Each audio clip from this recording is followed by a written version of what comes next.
Big boss season 8 ഈ മാസം 14 start ചെയ്യാണ്. അപ്പോൾ അതിലെ കുറച്ച് പ്രഡിക്ഷൻസ് നമ്മൾ പറയാൻ പോകുന്നത്. ഏകദേശം 90% വരാൻ ചാൻസുള്ള പ്രഡിക്ഷൻ ലിസ്റ്റാണ് നമ്മളിപ്പോൾ വന്നിട്ടുള്ളത്. അതിൽ ഒന്നാം സ്ഥാനത്തുള്ളത് അഖിൽ എന്നാടിയാണ്. അഖിൽ എന്നാടി എല്ലാവരും അറിയാൻ മതി, യൂട്യൂബറാണ്, ഒരു കോണ്ടന്റ് ക്രിയേറ്ററാണ്, ഇപ്പോഴത്തെ സിനിമയിലൊക്കെ അഭിനയിച്ചിരുന്നു. അപ്പോൾ ഇതെല്ലാവരും അദ്ദേഹത്തിൻ്റെ വീഡിയോ കണ്ടിട്ടുണ്ടാകുമെന്ന് വിശ്വസിക്കുന്നു. ഇനി നമുക്ക് രണ്ടാമത്തെ ആൾ നോക്കാം. ധന്യാസ് രാജേഷ്. ഹെല്ലാസ് പാട്ര എന്നൊരു പേരിൽ ഇൻസ്റ്റഗ്രാമിലൊക്കെ വീഡിയോ ചെയ്യുന്നൊരു വ്യക്തിയാണ്, ഒരു ആളാണ്. അപ്പോൾ ഇപ്പോഴത്തെ ഒരു കോൺട്രവേഴ്സി ഒക്കെ ഉണ്ട്, ഒരു കേസൊക്കെ ആയിട്ട് ഇപ്പോഴത്തെ വീണ്ടും എല്ലാവരും അറിഞ്ഞിരുന്നു. പിന്നെ മൂന്നാമതുള്ളത് മെഹറാണ്. ഇതൊരു ഇൻസ്റ്റാഗ്രാം കോണ്ടന്റ് ക്രിയേറ്ററാണ്. അപ്പോൾ യൂട്യൂബിൽ പിന്നെ അതുപോലെ ഇൻ്റർവ്യൂ ഒക്കെ എടുക്കുന്ന ഒരു വ്യക്തിയാണ്. അപ്പോൾ ഇത് ഇൻ്റർവ്യൂലൊക്കെ നമ്മൾ കണ്ടിട്ടുണ്ടാവും. പിന്നെയുള്ളത് ജാസി, ഒരു ട്രാൻസ്ജെൻഡറാണ്. അപ്പോൾ ജാസിനെ അറിയാത്തവരും ഈ കേരളത്തിൽ നിന്ന് കുറവായിരിക്കും. അത്യാവശ്യം ഇപ്പം എന്താ പറയുക, സോഷ്യൽ മീഡിയയിലൊക്കെ ഇങ്ങനെ നിറഞ്ഞു നിൽക്കുന്ന ഒരു വ്യക്തിയാണ് ജാസി എന്നുള്ളത്. അടുത്തായിട്ടുള്ളതെന്ന് പറഞ്ഞാൽ സോനു അനികേഷ്. ഇവർ നിങ്ങൾക്ക് അറിയാൻ മതി, അദ്ദേഹം ഒരു ഗേ കപ്പിളാണ് കേരളത്തിലുള്ള.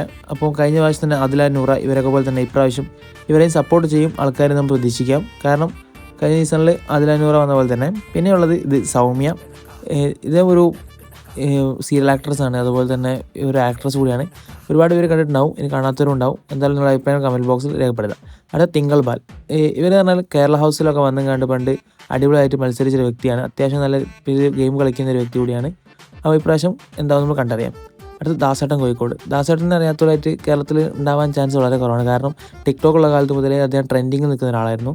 പിന്നെ റീല് നമ്മളെ ഈ ഇൻസ്റ്റഗ്രാം വന്നതിന് ശേഷം ഒന്ന് ഡൗൺ ആയാൽ കൂടി അദ്ദേഹത്തെ അറിയാത്തവരായിട്ട് ചാൻസ് കുറവാണ്. പിന്നെ വിക്കി തഗ്. ഇദ്ദേഹം അത്യാവശ്യം സംസാരിക്കുന്ന ഒരു വ്യക്തിയാണ്. ഇൻസ്റ്റഗ്രാമിലും യൂട്യൂബിലൊക്കെ റിയാക്ഷൻ വീഡിയോ ചെയ്യുന്നൊരു വ്യക്തിയാണ്.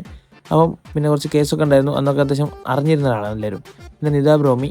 ഇവരും ഒരു ഫാമിലി കോണ്ടന്റ് ക്രിയേറ്ററാണ്, ഫാമിലി വീഡിയോസ് ചെയ്യുന്നൊരു വ്യക്തിയാണ്.